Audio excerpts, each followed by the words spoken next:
اللهم صل على سيدنا مولانا محمد وعلى آل سيدنا مولانا محمد الصلاۃ والسلام علیک سیدی یا رسول اللہ صلی اللہ علیہ وسلم۔ آج 4 اگست بروز منگل بیضاوی شریف کا سبق نمبر 23 سورہ فاتحہ۔ ہم مالک یوم الدین تک پہنچے تو اللہ موصوف، رب العالمین پہلی صفت، الرحمن الرحیم یہ 3 ہو گئے، مالک یوم الدین 4 صفتیں۔ تو قاضی بیضاوی رحمۃ اللہ علیہ فرما رہے ہیں وَإِجْرَاءُ هَذِهِ الْأَوْصَافِ عَلَى اللَّهِ تَعَالَى مِنْ كَوْنِهِ مُوجِدًا لِلْعَالَمِينَ رَبًّا لَهُمْ مُنْعِمًا عَلَيْهِمْ بِالنِّعَمِ كُلِّهَا ظَاهِرِهَا وَبَاطِنِهَا عَاجِلِهَا وَآجِلِهَا مَالِكًا لِأُمُورِهِمْ يَوْمَ الثَّوَابِ وَالْعِقَابِ للدلالت علی انہ الحقیق بالحمد لا احد احق، اسم تفضیل کا صیغہ خبر بن رہی ہے، لاکن من ہو بہی من ہو بلا یستحق ولا الحقیقت سوا۔ تو آپ وضاحت فرما رہے ہیں کہ پیچھے الحمد للہ رب العالمین، الف لام جنسی بنائیں، معنی کیا ہوگا؟ جن سے حمد ثابت ہے، اللہ جو رب العالمین ہے، رحمان رحیم مالک یوم الدین۔ استغراقی بنائیں تو پھر کیا معنی ہوگا؟ حمد کا ہر فرد ثابت ہے اللہ رب العالمین الرحمن الرحیم مالک یوم الدین کے۔ تو فرماتے ہیں اجراء حاصل اوصاف، جاری کرنا ان اوصاف کا اللہ پر، اللہ کو موصوف مانا، ان کو صفت ماننا اللہ کی، کہ اللہ کیا ہے؟ موجد للعالمین، ٹھیک ہے، ربًا لہم۔ تو رب تربیت سے بنا ہے، اس کا معنی کسی چیز کو آہستہ آہستہ کمال تک پہنچانا۔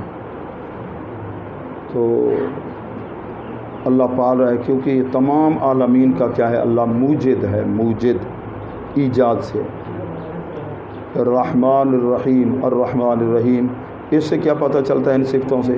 کہ اللہ منعم ہے علیہم، عالمین کے جتنے ہیں نا ان پر انعام فرمانے والے ہیں، نعم نعمتوں کا، ٹھیک ہے نا جی، کل کی کل نعمتیں، جیسے رحمان رحیم، ٹھیک ہے نا، اس کا فرق سمجھا آپ نے، ظاہری ہوں باطنی ہوں، عاجل عین کے ساتھ دنیا کے اندر جو نعمتیں اور عاجل اخروی نعمتیں، تمام یہ منعم حقیقی اپنے بندوں کو یہ نعمتوں سے سرفراز فرمانے والا ہے۔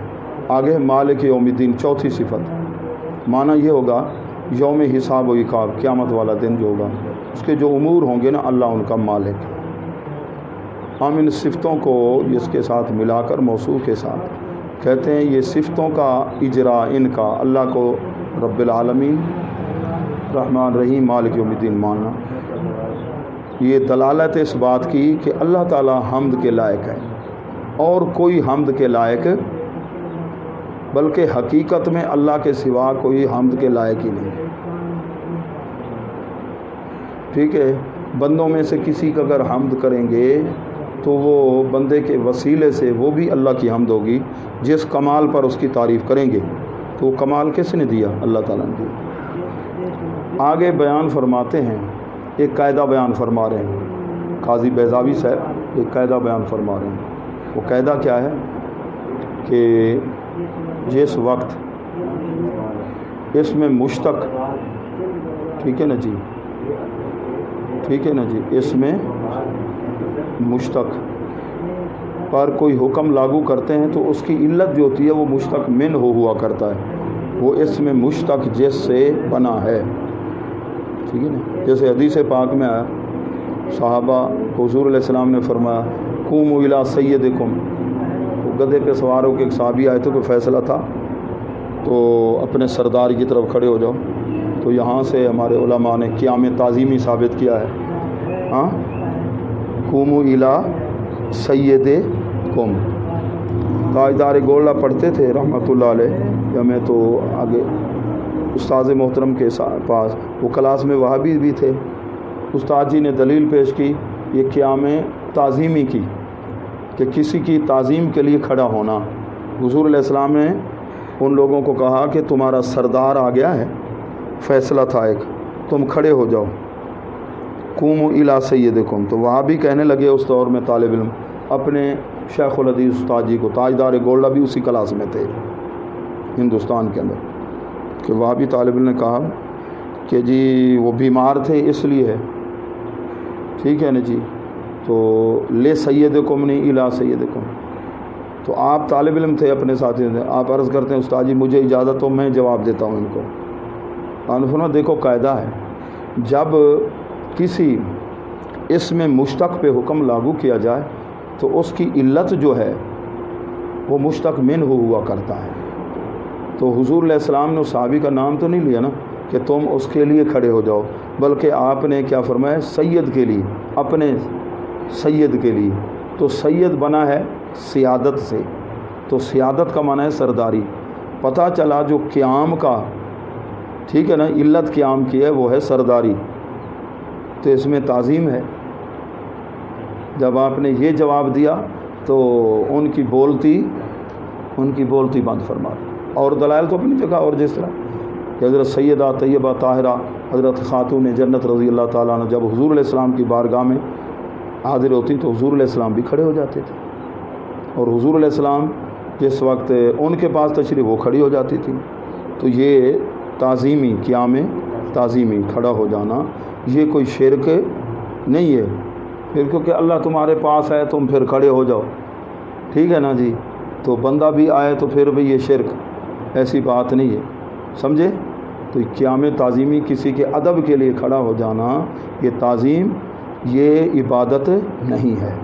ہر عبادت میں تعظیم ہے، ہر تعظیم کو عبادت، ہر تعظیم اگر عبادت ہوتی تو پھر جو شاعر اللہ ہیں ان کی تعظیم، وَمَن يُعَظِّمْ شَعَائِرَ اللَّهِ فَإِنَّهَا مِن تَقْوَى الْقُلُوبِ، جو اللہ کی نشانیوں کی عزت کرے، یہ دل کے تقوی میں سے ہے، سمجھ رہے ہو؟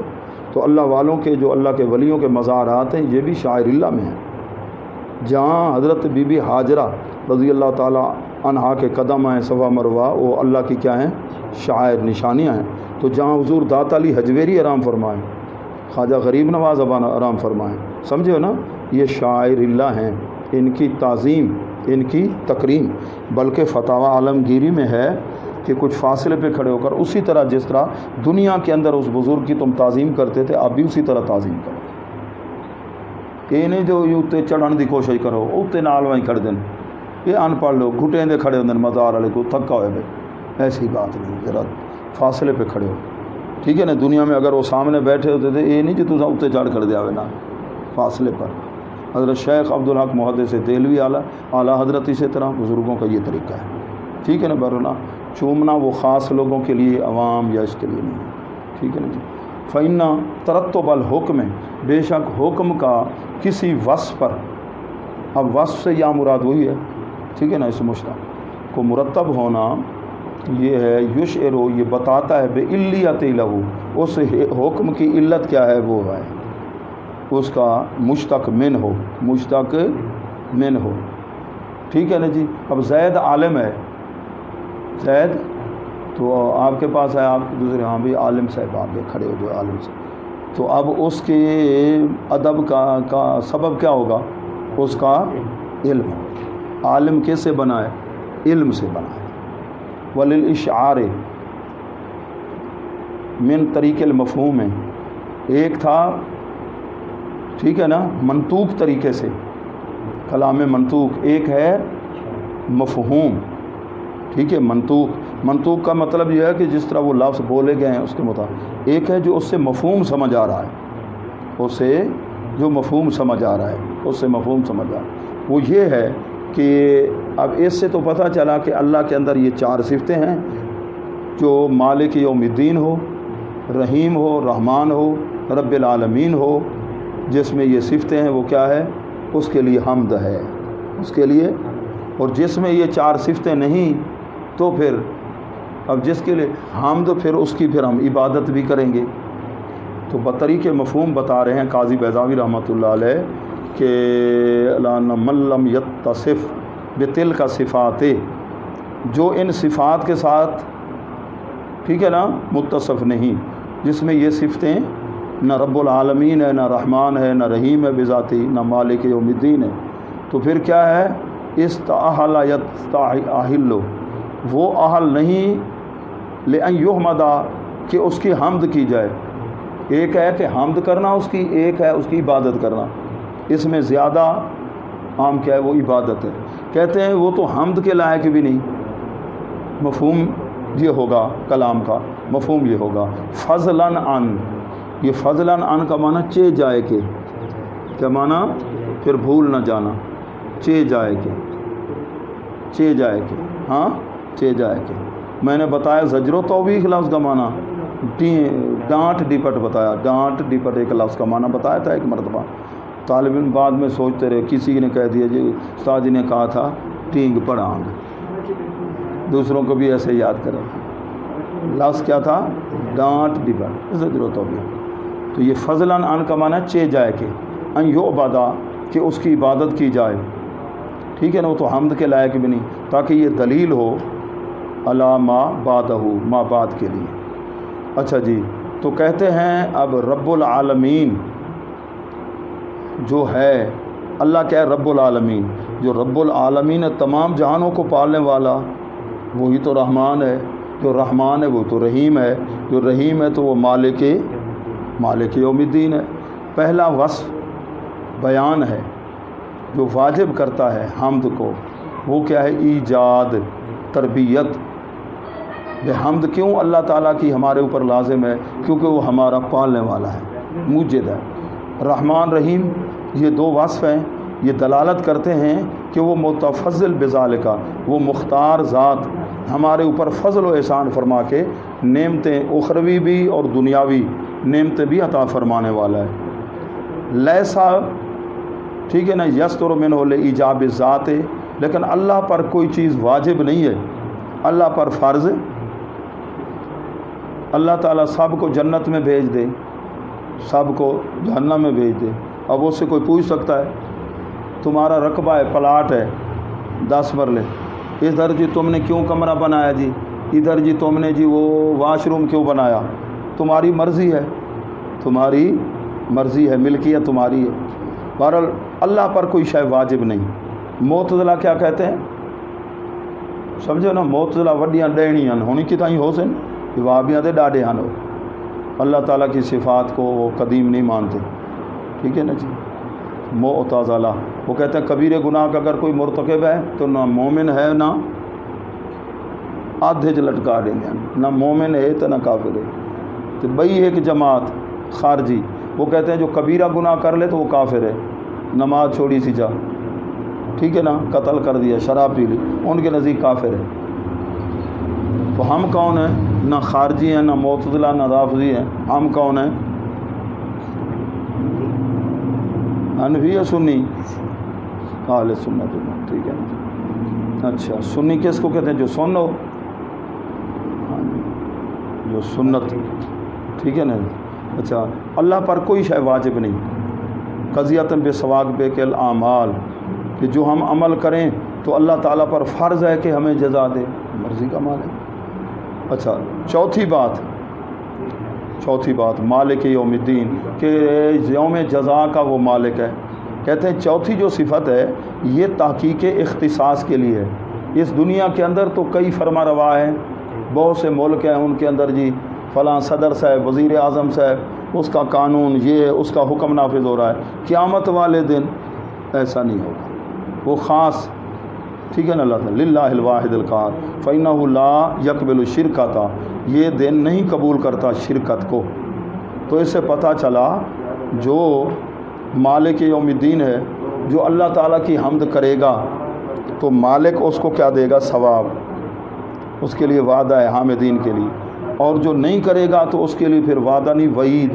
جو معرضین ہیں اللہ کی حمد، نہ نماز ہے نہ نیکی ہے، اللہ کی حمد سے دور ہیں، تو انہی لفظوں کے اندر ان کے لیے کیا ہے؟ وعید ہے، وعید ہے۔